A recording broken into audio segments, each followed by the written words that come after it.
오늘은 그 유다서 개간과 키아즘 구조라는 주제를 좀 나누고자 합니다. 유다서 기록 연대는 그 초기 영지주의 대두 시기예요. 그러니까 수신자들이 사도들로부터 직접 복음을 들은 대상들이었거든요. 그게 우리 유다서 1장 17장에 잘 표현되어 있어요. 사랑하는 자들아, 너희는 우리 주 예수 그리스도 사도들이 미리 한 말을 기억하라. 이미 사도들의 말을 들었던 사람들입니다. 그걸 고려한다면 이 서신의 기록 시기는 대략 AD 66년에서 한 80년 정도로 추정을 합니다. 유다서 내용을 한 줄로 표현한다면 이단 경계 및 바른 믿음의 사수를 위한 권면입니다. 간단히 개요를 밝히면 유다서는 한 장으로 구성되어 있잖아요. 아주 매우 짧아요. 마치 앞에 있는 서신들을 요약이나 하는 그런 인상을 받아요. 그리고 이런 요약은 바로 이어지는 요한 계시록에 대한 또 소개 역할을 하고 있습니다. 그러니까 유다서의 수신자들을 보면 하나님의 사랑으로 예수 그리스도의 보호를 받은 사람으로 되어 있어요.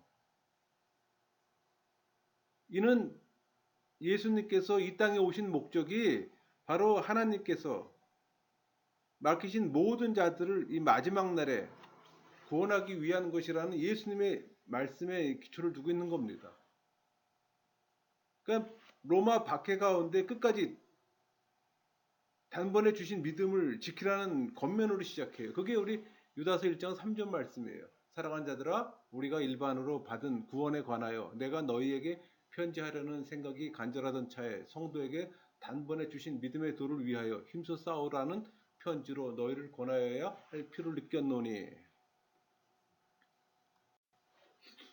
그리고 이어 경건하지 못한 사람들을 멸하신다는 것을 또 강조하고 있습니다. 그게 천사랄지라도 예는 아니에요. 우리 1장 6절 볼까요? 또 자기 주의를 지키지 아니하고 자기 처소를 떠난 천사들을 큰 날의 심판까지 영원한 결박으로 흑암에 가두셨으며. 그러니까 천사가 어떤 존재인가? 가장 가까이에서 하나님을 보좌하던 하나님의 영광의 빛을 받던 아름다운 존재들이잖아요. 그러나 그들이 자신이 처소를 떠날 때 하나님께서는 용서하지 않으신다고 또 벌하신다고 말씀하세요. 그러니까 이런 마지막 날의 심판은 우리 베드로후서 2장에서도 동일하게 이 천사와 롯에 대해 언급하고 있어요. 그게 2장 7절이잖아요. 무법한 자들의 음란한 행실로 말미암아 고통당하는 의로운 롯을 건지셨으니, 또 경건하지 못한 자들을 심판날까지 형벌 아래 두신다고 또 설명하고 있어요. 그게 2장 9절입니다. 주께서 경건한 자는 시험에 건지실 줄 아시고 불의한 자는 형벌 아래에 두어 심판날까지 지키시며. 이 주님의 형제 야고보서의 기자, 이 야고보 형제인 유다위에서 기록된 이 유다서의 두드러진 특징은 베드로후서 내용과 상당 부분 중복된다는 점입니다. 그러니까 유다서 전체는 베드로후서 2장 1절에서 3장 3절까지 병행해요. 총 25 구절 중에서 19절이 베드로후서 내용과 중복됩니다. 근데 여러분, 이 두 서신의 기자 중 어느 한 명이 다른 한 명의 서신을 이미 봤을 거란 생각해요. 또 자신이 이 서신 지필에 또 사용했다는 걸 또 말해주고. 단 베드로후서와 이 유다서는 그 내용은 유사하지만 그 서신에서 사용되는 어휘가 똑같이 중복되는 경우는 거의 없어요. 각각 서신서 나름대로 생생하고 힘찬 어떤 문체로 전개되고 있는 겁니다. 그러니까 이것은 베드로가 유다서를 참조했건 혹은 그 반대건 성경 기자가 기존의 자료를 그대로 베껴 쓴 것이 아니라 기자 자신의 목적에 맞춰 변경해 사용했다는 걸 또 말해주기도 합니다.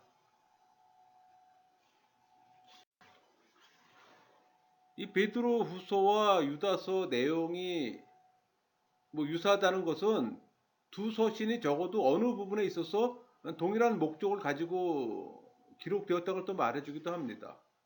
그러니까 베드로 후서는 이 거짓 교사들의 침투에 의한 이 도덕적 교리적 부패를 경계했잖아요. 또 확고한 재림 신앙을 건면하기 위해서 기록된 겁니다. 그런데 이 내용과 표현의 유사성을 비춰볼 때 베드로 후서에서 언급된 이 거짓 교사들은 유다서에서 경계하고 있는 이단자들과 같은 부류예요. 그 말은 베드로 후서나 유다서는 각각의 강조점이 다르고 내용이 일치하지 않는 부분도 있지만 또 성도들의 신앙을 훼손하는 자들을 경계한다는 점에서는 그 목적이 일치합니다. 그리고 그 공통된 어떤 경계의 대상은 다름 아닌 전 영지주의자들이에요. 이 영지주의자들의 이 특징이 그 육체적 정욕주의에 따른 생활, 또 영적 권위의 무시, 또 비경건한 삶을 지적하고 또 그리스도인들은 끝까지 신앙을 지키며 또 정결하게 또 살아갈 걸 강조했잖아요. 그러니까 복음이 어느 정도 널리 확산된 1세기 후반 그때 등장하기 시작했던 이 전 영지주의자들 주로 두 가지 측면에서 성도들의 신앙을 훼손했어요. 그러니까 교리적으로는 그들은 그리스도의 성육신을 부인했습니다. 윤리적으로는 극단적 금욕주의를 주장하든 아니면 그 정반대로 극단적 방종과 쾌락주의를 주장했어요. 그런데 이 유다서를 비롯해 베드로 후서와 요한서 신서들에서 다뤄지고 있는 이단자들은 윤리적인 면에서는 극단적 방종과 쾌락주의를 주장했던 자들이에요. 그러니까 공동서신에서 이 다뤄지고 있는 이 이단자들은 교리적으로 그리스도의 성육신을 부인했어요. 도덕적으로 방종과 쾌락을 일삼으며 또 확산시키는 자들이었고,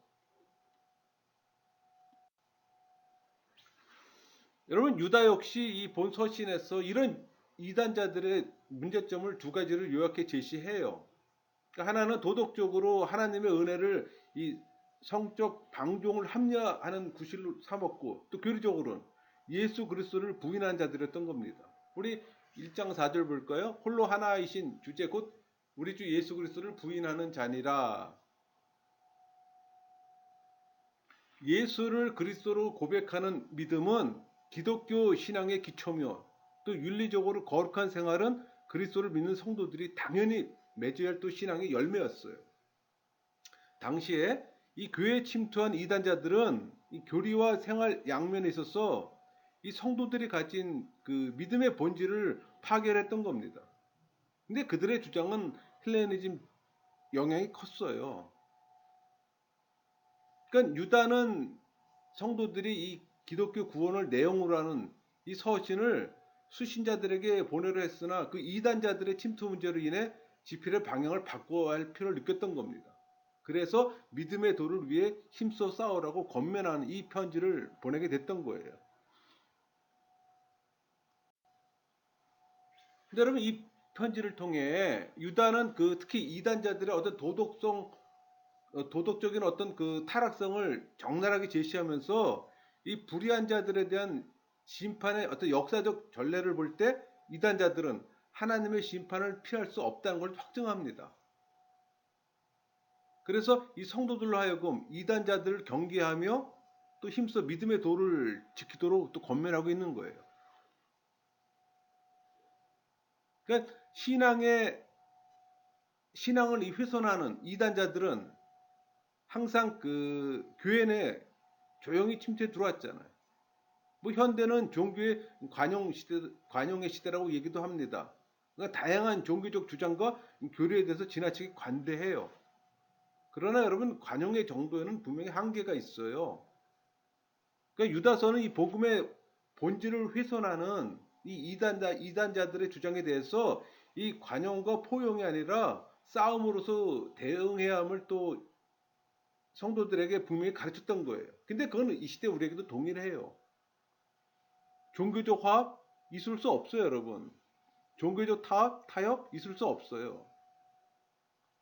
교리를 생명처럼 알고 지켜야 합니다. 그 교리가 무너지게 되면 기독교는 없는 거예요. 다른 종교랑 별 차이가 없는 거예요. 기독교는 다른 종교랑 분명한 차이가 있잖아요. 교리가 우리가 믿는 신앙의 핵심이고 전부이기 때문에 지켜야 되는 겁니다. 거기선 양보도 없고 타협도 있을 수가 없어요. 그래서 우리가 세대주의니 알미니안주의니 WCC니 전부 다 배척하는 이유가 바로 그겁니다. 이 유다서 내용 구조를 보면은 유다서는 총 25구절로 이루어졌습니다. 그게 하나의 장이에요. 뭐 짧죠. 그러나 일반적 서신의 형식은 모두 갖췄어요. 내용 구조를 보면 1절부터 4절까지는 도입부 서론입니다.